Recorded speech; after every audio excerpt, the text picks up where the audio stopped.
Buenos días, somos el equipo de Tamayo León compuesto por Nínive Estefanía Delgado Vaz, Ana Cristina Ferráez Peña, Misti Guadalupe Meneses Chávez, Carlos Gadiel Potpercástegui, Guidarti Segura Palomo y Ricardo Javier Tamayo León. Y hoy les traemos un podcast en el que hablaremos sobre el Porfiriato y Porfirio Díaz.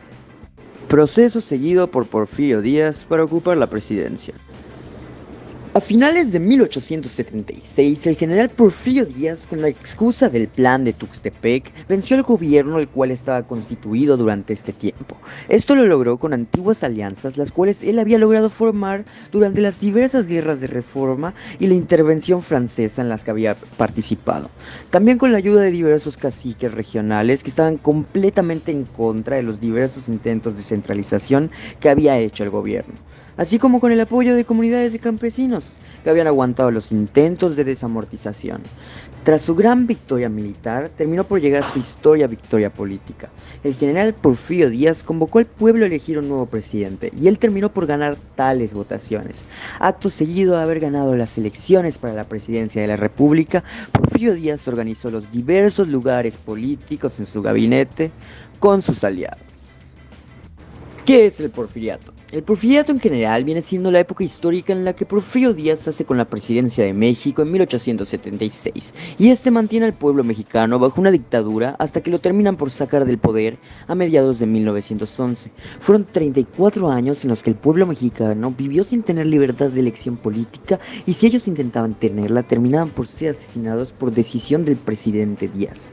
Por la parte económica, en general hubo un gran desarrollo, entre comillas, ya que este solamente beneficiaba a la clase alta de esta sociedad. Este desarrollo tiene que ver con que se construyeron vías de ferrocarril, las cuales ayudaron uniendo gran parte de todo el país. También se pudo empezar a dar la industrialización. Y con respecto a las corrientes de pensamiento del siglo XIX e inicios del XX en relación al porfiriato, pues se encontraba el anarquismo como una de las corrientes filosóficas que seguía la oposición hacia el gobierno de Porfirio Díaz. Y por el lado del gobierno se encontraba el liberalismo, el capitalismo y el positivismo. Aunque este último fue la corriente más importante en este gobierno, más que nada porque fue la base de este régimen. Eso sí, aparte de las tres ya mencionadas, encontraríamos en la sociedad de ese momento lo que era el conservadurismo. Pero por como era un mundo cambiante con su sociedad, se podía encontrar cómo se tenía un pensamiento que compartía lo que eran las corrientes de pensamiento, que era pues el humanismo, el conservadurismo y el liberalismo. Aparte, una de las que se quedaría por más tiempo sería el nacionalismo. Esto último siendo por cómo se integró en el pensamiento de la gente lo que era el amor por la patria. Ahora les hablaré sobre lo positivo y negativo de lo que sucedió en el porfiriato. Empezando por lo positivo, Porfirio Díaz hizo varias cosas que podríamos considerar una gran ganancia a nuestro país porque llegó a mantener estable la economía. Un ejemplo de esto fue la construcción de ferrocarriles, ya que no solo transportaba a las personas, su principal función era llevar grandes cargamentos hacia otros lugares. Asimismo, la creación del telégrafo favoreció la comunicación y el comercio en todo el país, por lo que Porfirio Díaz prefirió contar con los inversionistas extranjeros a cambio de las generosas recompensas que tenía preparados para ellos, enfocándose principalmente a las empresas estadounidenses. Por esta razón, Estados Unidos se llegó a convertir en un gran aliado como ahora para México. Por este lado, podemos decir que Porfirio Díaz realmente se esforzó al aumentar el desarrollo económico, trayendo grandes ganancias y mejoras a México, debido a la exportación de minerales, materias primas y el petróleo, a puntos específicos del territorio mexicano, donde una actividad llegaba a ser más importante que la otra. Al tener en claro lo que se habló anteriormente, ahora nos enfocaremos en la parte negativa, en la cual podemos observar que Porfirio Díaz habrá ayudado en la parte económica. Sin embargo, todo eso no solo trajo una gran recompensa, sino que también desató una gran desigualdad social entre todos los individuos de la población. Un ejemplo de esta sería que los ferrocarriles no era para que cualquier persona pudiera usar. De tal manera parecía que no habían servido de nada las ganancias que se habían obtenido, porque las personas que tenían dinero se volvían más ricas, y se podría decir que la mayoría de los mexicanos eran explotados al tener que trabajar varias horas y sus sueldos eran de muy bajos, por lo que las condiciones en las que vivían eran en una pobreza extrema. Además, cabe mencionar que la educación era para determinadas personas, por lo que la mayoría no sabía escribir o leer. También a muchos mexicanos e indígenas les quitaron sus tierras por orden de Porfirio Díaz al no poder comprobar que eran los dueños. Algunos los mataban o los tomaban como peones para trabajar en ellas. Al final, todo esto provocó que a lo largo del territorio se crearan manifestaciones, huelgas y protestas, logrando así desatar la Revolución Mexicana. ¿Cuál es mi opinión sobre el porfiriato y qué datos me llevan a tener esta opinión? Bueno, yo la verdad opino que del porfiriato hubieron cosas tanto buenas como malas. Hay bastantes cosas que se le pueden aplaudir a Porfirio Díaz y su régimen, ya que se podría decir que México, pues la verdad sí creció bastante en esa época. Pero también hay mucha gente que idolatra además a Porfirio y el porfiriato en general. Porque sí, hubieron cosas buenas en el porfiriato, como el hecho de que hubo crecimiento económico, hubo un crecimiento gigantesco en la banca y también hubo estabilidad política que nunca antes había habido en México. México se abrió el comercio extranjero, hubieron buenas relaciones con Europa, etc.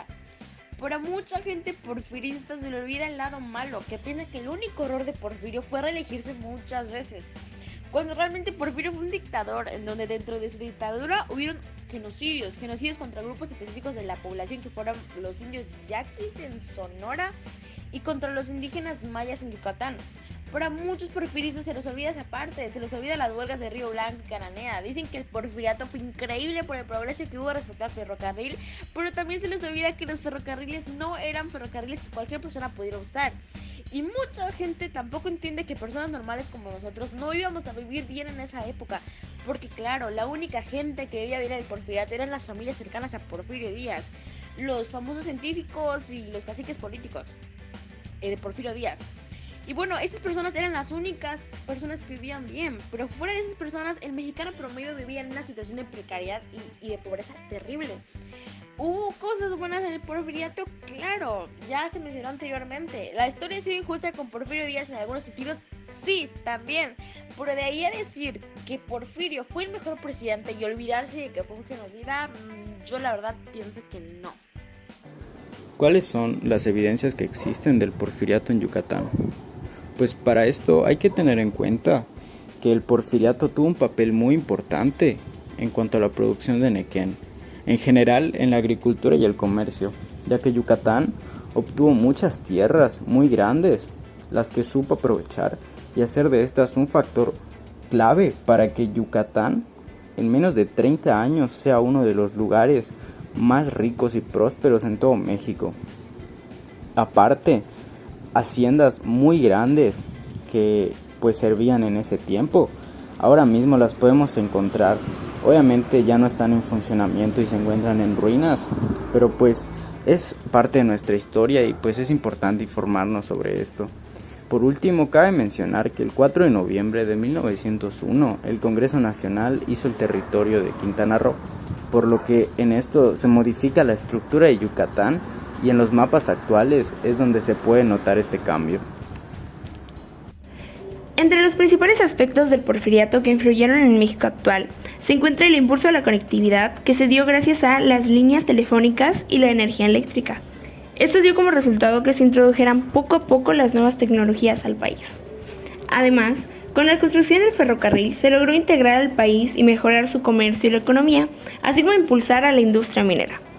Como ya sabemos, esto trajo consigo las exportaciones al extranjero, que hasta hoy en día se siguen haciendo y siguen sucediendo. Como último punto, me gustaría comentar que el porfiriato inspiró a crear la identidad cultural de nuestro país. Es por esto que hasta hoy en día podemos seguir viendo ciertas construcciones, como lo son el Monumento a la Revolución construido por Emil Bernard. En general, eso sería todo. Somos el equipo de Tamayo León, le queremos enviar un gran agradecimiento al profesor José Alberto Suxima y esperamos que le haya gustado.